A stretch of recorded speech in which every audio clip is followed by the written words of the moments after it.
Hi students, good morning and welcome to Social Studies class. Today we are revising our chapter 2 of political science, that is federalism.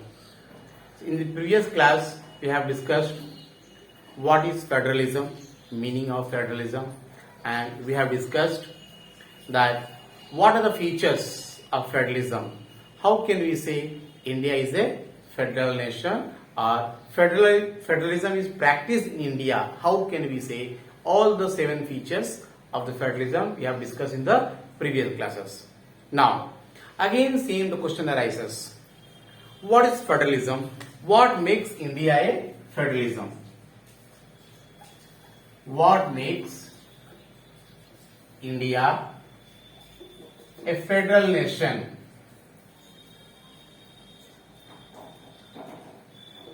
What makes India a federal nation? How can you say India is a federal nation?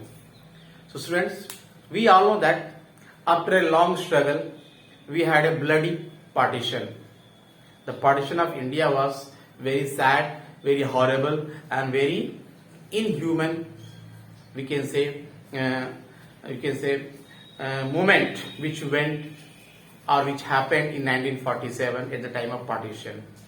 It was just like a bloodshed, okay, which no one has imagined or estimated that the partition of India and Pakistan in 1947 will be in such a way, okay. So that is it. Now coming to our lesson. So after the partition, the leaders or the framers of our constitution, they framed the constitution of India in such a way, though the word federalism is not mentioned in our constitution, but it is practiced in our country. Our country was divided. There were so many princely states in our country. All these princely states merged, joined in the Indian Union, okay, and India was divided on the linguistic basis on various states and as a nation. Now, so to avoid the confusion, to avoid the clash between all these, we need to have a power sharing, the division of power or power sharing. Same way, federalism is also must because the power should not be concentrated in the hands of one or few people. Okay. Next, so what happened?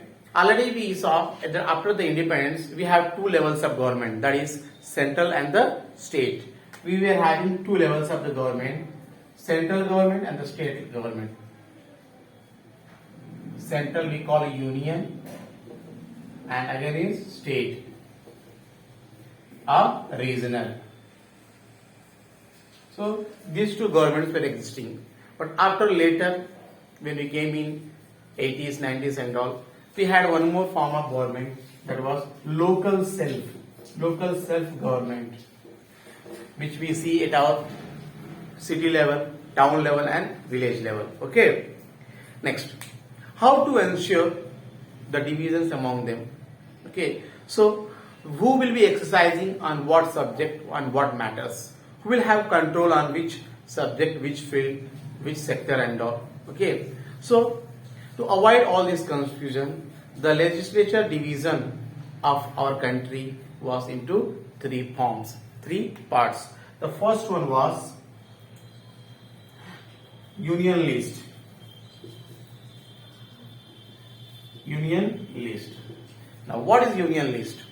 Union list is nothing but all the subject matter, all the subject which comes under the central government.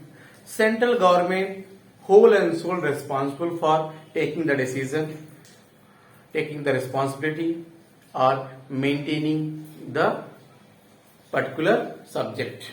Okay, for example, in our country, certain things like you can say foreign affairs. Foreign affairs is the part of central government, central list, union list, because we cannot have every state as a foreign affairs. These states are the part of the country or the center.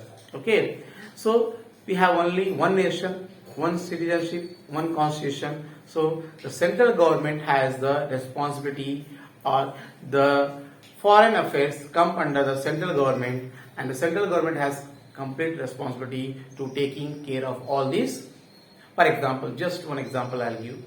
Recently we have seen there was a change of power, a transfer of power, or you can say overthrow of power in Afghanistan by Taliban. So various countries people were got stuck, okay, in Afghanistan.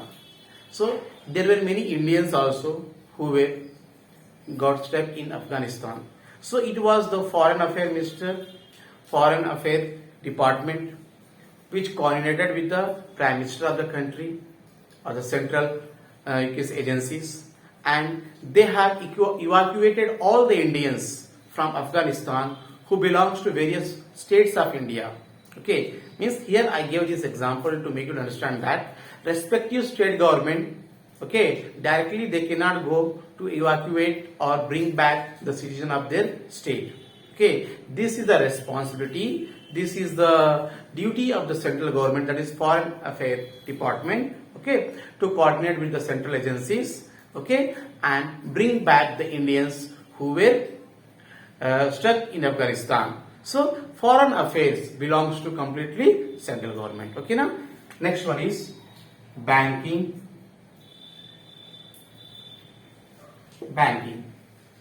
And before down that one more comes currency. These two are related, that's why together I'll tell you. See, banking and currency.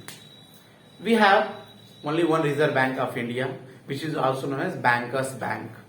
It provides guidelines, rules and regulations for all the corporate and public banks. Okay, that is private sector or public sector banks. Okay, all has to work as per the guidelines of the RBI. Next, so RBI, it comes under the central government.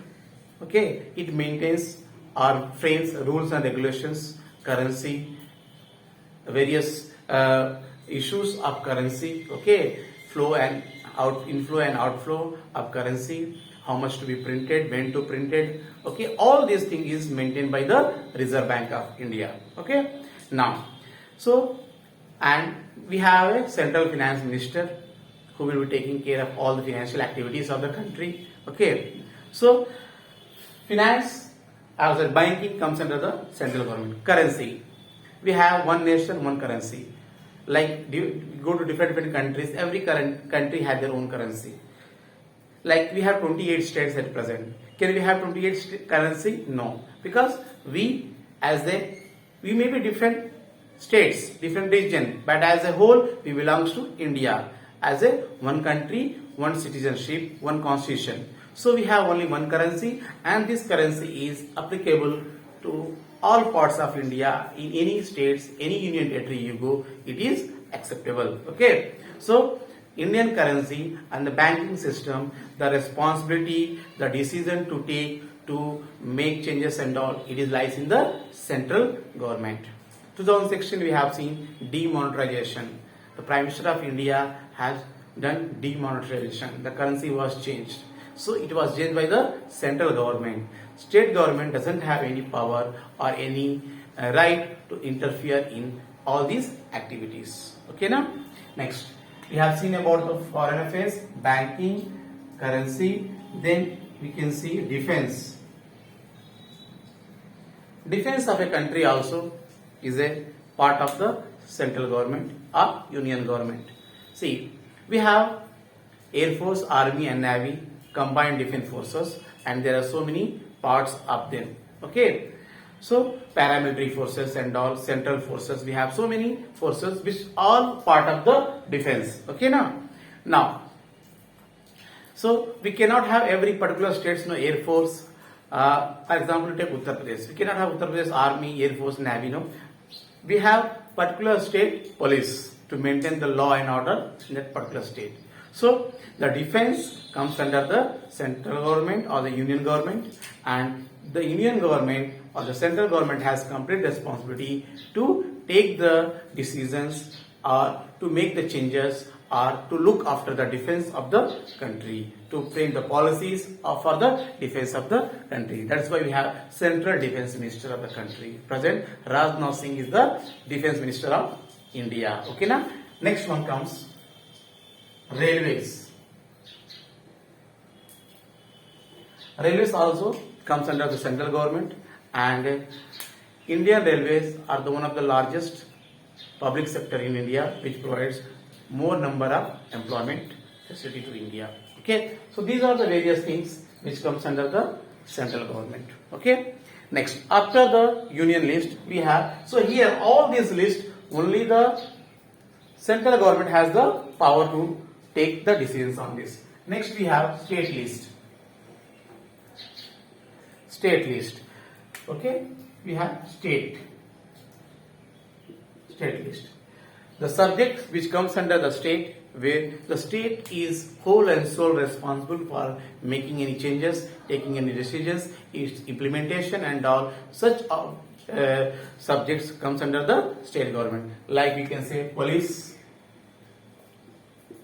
Every state government, every state in India, we have different their respective police, like Uttar Pradesh police, Bihar police, Punjab police, Delhi police, Maharashtra police. Every state, all the 28 states and the union territories, they have their own police, okay, forces. Next one is trade,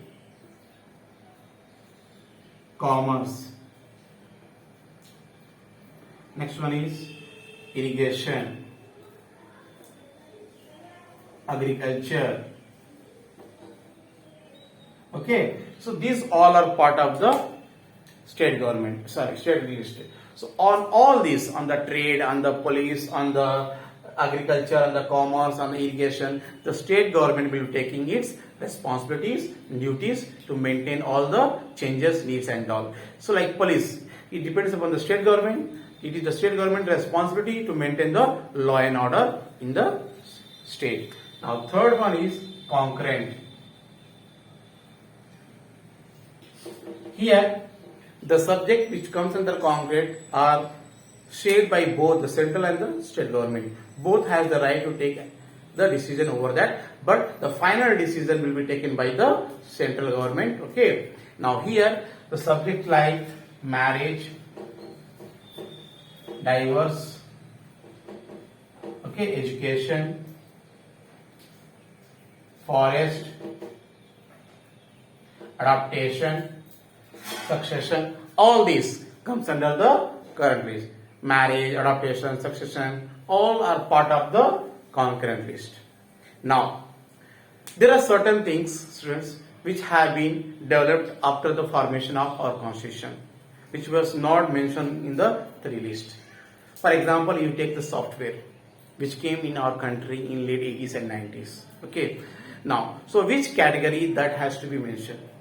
So the students remember the subjects which are not mentioned among all these three lists, that is union list, state list and the concurrent list, that list comes under that subjects comes under residuary list. Residuary list means the subjects which are not mentioned in the union, state and the concurrent list, that subject comes under the residuary list. One best example is software. So students, this was the revision for today's class. We'll continue tomorrow. Take care. Have a nice day.